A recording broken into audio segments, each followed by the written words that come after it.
খবরটা দেখে সত্যি ভালো লাগলো। জয়পুরহাটে আওয়ামী লীগের এক নেতার বাড়ি দখল করছে বিএনপির এক নেতা। এই জন্য চরম শাস্তির মুখে পড়তে হয়েছে তাকে। তাকে দল থেকে বহিষ্কার করছে। শুধু বহিষ্কার করা না, তাকে যে বহিষ্কার করা হয়েছে এটা মাইকিং করে এলাকায় প্রচার করা হয়েছে। একেবারে সঠিক সিদ্ধান্ত।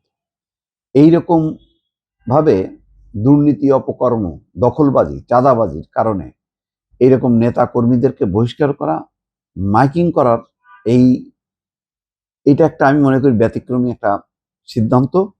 এবং এটা যদি করা হয় তাহলে এরা সামাজিকভাবে, রাজনৈতিকভাবে, প্রশাসনিকভাবে একেবারে বিচ্ছিন্ন হয়ে যাবে। এবং সব সময় তো অ্যারেস্ট করলেই সমাধান হয় না, অ্যারেস্ট করে আবার জামিন নিয়ে যা তা। কিন্তু একেবারে মাইকিং করে দল যে এই সমস্ত দখলবাজি পছন্দ করে না, দুর্নীতি পছন্দ করে না, এইটা প্রকাশ করার মতন সৎ সাহস অতীতে কখনো দেখা যায়নি।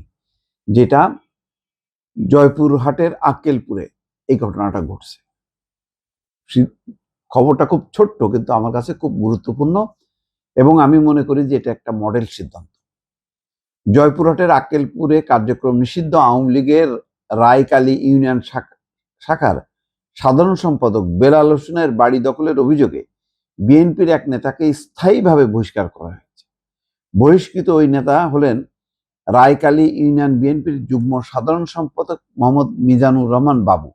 রোববার রাতে আক্কেলপুর উপজেলা বিএনপির সভাপতি কামরুজ্জামান কমল, সাধারণ সম্পাদক মোহাম্মদ আরিফ ইফতেখার রানা, সাংগঠনিক সম্পাদক সমিউল হাসান ইমন এবং আহমেদ মোশাররফ স্বাক্ষরিত চিঠিতে বাবুকে দল থেকে বহিষ্কার সিদ্ধান্ত জানানো হয়।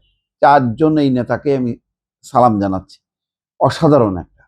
এবং সোমবার এলাকায় মাইকিং করে বিষয়টি জানিয়ে দেওয়া হয় যে এই বাড়ি দখল করতে গেছিল, এই কারণে দল থেকে বহিষ্কার করা হয়েছে। দলের ভাবমূর্তি আপনি চিন্তা করেন, ওই আক্কেলপুরে এই বিএনপি সম্পর্কে মানুষের ধারণাটাই কিন্তু পাল্টে গেল। এই দৃষ্টান্ত ধরে আমি মনে করি যে কেন্দ্রীয়ভাবে সমস্ত জায়গায় সার্কুলার করে, যেমন আজকে দেখলাম দলের ভারপ্রাপ্ত মহাসচিব বলেছেন বিএনপির নামে অপকর্ম করলে কেউ ছাড় পাবে না। এখন মুখে বললে হবে না, এইরকম কার্যকর সিদ্ধান্ত লাগবে। তাহলে বিএনপির ভাবমূর্তি নিয়ে অন্য কেউ প্রশ্ন করার আর সাহস পাবে না। যাক, এখানে 21শে জুলাই বলা হয়েছে যে বহিষ্কারের চিঠিতে বলা হয়েছে মিজানুর রহমানের বিরুদ্ধে অন্যের বাড়ি দখল সহ সংগঠন বিরোধী বিভিন্ন কর্মকাণ্ডে জড়িত থাকার অভিযোগ রয়েছে। 21শে জুলাই রায়কালী ইউনিয়ন বিএনপির পক্ষ থেকে বাড়িটি ছেড়ে দেওয়ার জন্য তাকে 7 দিনের সময় দেওয়া হলেও তিনি তা মানেননি। এই কারণে দলের ভাবমূর্তি রক্ষায় তাকে বিএনপির সব পদ সহ ইউনিয়ন বিএনপির যুগ্ম সাধারণ সম্পাদক পদ থেকে স্থায়ীভাবে বহিষ্কার করা হয়েছে। একই সঙ্গে দল এবং অঙ্গ সংগঠনের নেতা কর্মীদের তার সঙ্গে কোনো ধরনের সম্পর্ক না রাখার অনুরোধ জানানো হয়েছে। দেখেন, এই দলের যারা জয়পুরহাটের, এরা কিন্তু কেন্দ্রীয় নির্দেশনার অপেক্ষা রাখেনি, তারা লোকালি করে ফেলছে। এটি করা উচিত। এর আগে বাড়ি দখলের অভিযোগ এনে থানায় লিখিত অভিযোগ দেন বেলাল হোসেনের স্ত্রী শাহনাজ বেগম। অভিযোগ পাওয়ার পর পুলিশ ঘটনাস্থলে গিয়ে মিজানুর রহমানকে বাড়িটি ছেড়ে দেওয়ার জন্য বলে। এখন এরা কি আর পুলিশের কথা শোনে?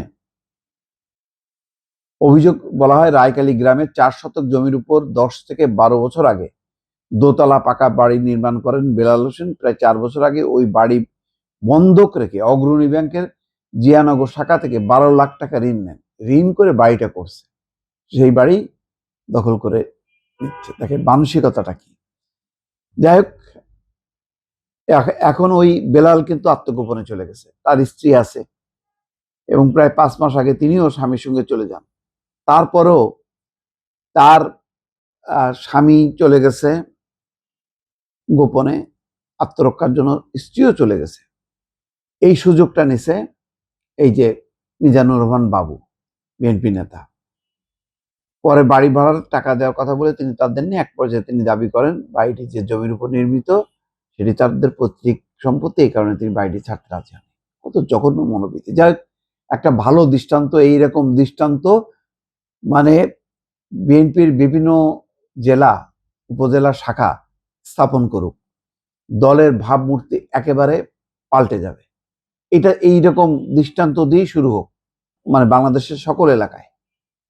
দেখবেন জামাত এনসিপি এর সুযোগ আর নিতে পারবে না।